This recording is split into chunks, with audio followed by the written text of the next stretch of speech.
I love the CNN headline on this, by the way. So Trump signs executive order establishing specialized, you can hear the breathlessness that they're writing. Anxiety is National Guard units. How many SSRIs went into this? You know they wanted to put stormtroopers there. They're so close to writing storm. And look at the graphic, right? Just this. Oh my gosh, look at them, just the local marching Walgreens along, is just totally out of like Xanax. Soldiers. So specialized units, specifically trained and equipped to deal with public order issues. So they're talking about specific units, specialized units of what. Okay, I understand what's in the first paragraph. I already understand what they're talking about. So specialized units, they're talking about crowd control. They're talking about crowd control units. All right, don't just. It's so obvious that they could use. But the problem is, I know CNN. It is so obvious. We like to, roast CNN. We definitely like to destroy, demolish, eviscerate, decimate CNN because CNN is constantly reporting lies. CNN, of course, has an insane amount of TDS. Believe me, I know this. I do not deny it at all when it comes to CNN. I think CNN does a disservice to this country. I do. However, I do not believe in these specifically trained and equipped National Guards going into cities. I don't. I believe in full law and order done by the city, the state, the municipality, all of that. Like, are we removing the progressive policies that keep letting these criminals come back out of jail? Are we removing those while we're so-called triaging the situation? Right?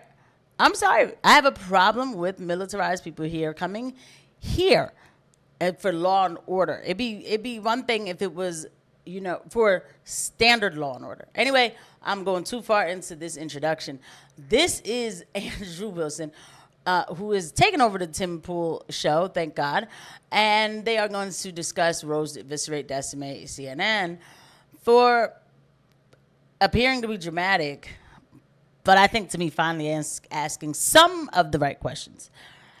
And we say this every day, but they could obviously have just said it's crowd control units. That's what we're looking at. We're looking at people who are designed. I believe, and any Army guys in the chat, correct me if I'm wrong, but I believe that's a version of the military police. I think it's an MP designator that goes in under that, and then it's riot control basically, and who has that because they have the ones who are training for like law enforcement. They have a little bit more training in terms of how to deal with those situations.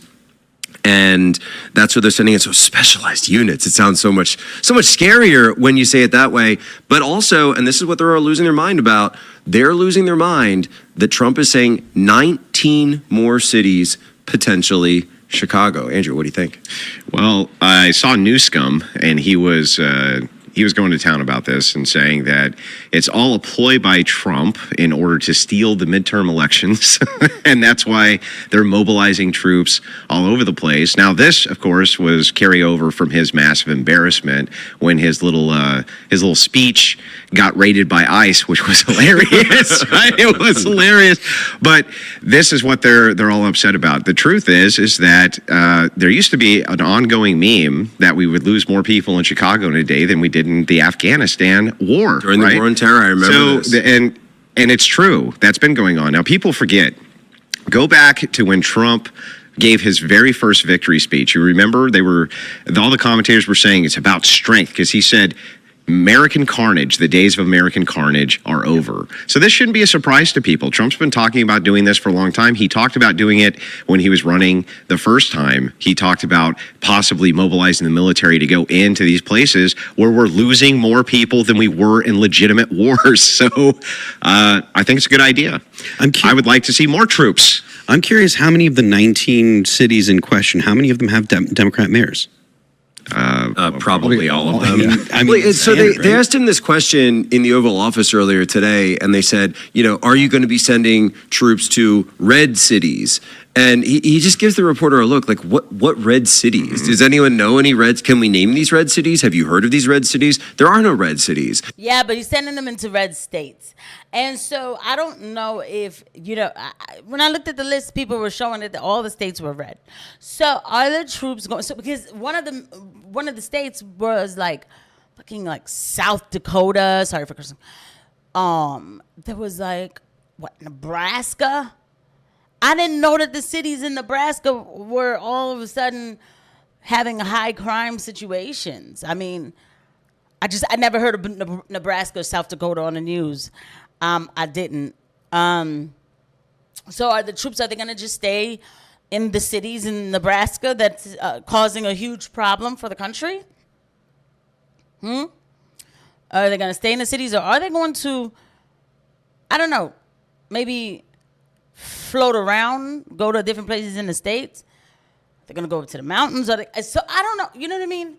So for me, yeah, I don't understand Andrew Wilson either, but, I get it. We all listen, shout out to Andrew Wilson, who has made a big name for himself. He is a master debater, but suddenly everybody forgets that this is simply just not normal. It's not. I do believe in fortifying the police, definitely getting more resources, start paying them more. That defunding the police was crazy. Maybe teach them how to do different kind of tactical type stuff or whatever, and maybe while the National Guard is there, while they're getting teaching. That's not what I'm hearing is happening. I'm not seeing any of that. I'm sorry, man. I'm not drinking the Kool-Aid, bro. I don't care. I'm not supposed to trust the government, especially when I know that our military does train for urban warfare. I don't know. I mean, mind you, and listen, I'm not saying this is a civil war. I'm not declaring that, but it's funny to me how people like Tim Pool, who's still on Twitter, but I know he's not on the show, been crying about civil war all this time. And the federal government makes this bold move on the states. And nobody can see maybe a similarity of some sort of thing. I know he could do it because he can do it, right? It's well, I can do that, so I will do it. I know that.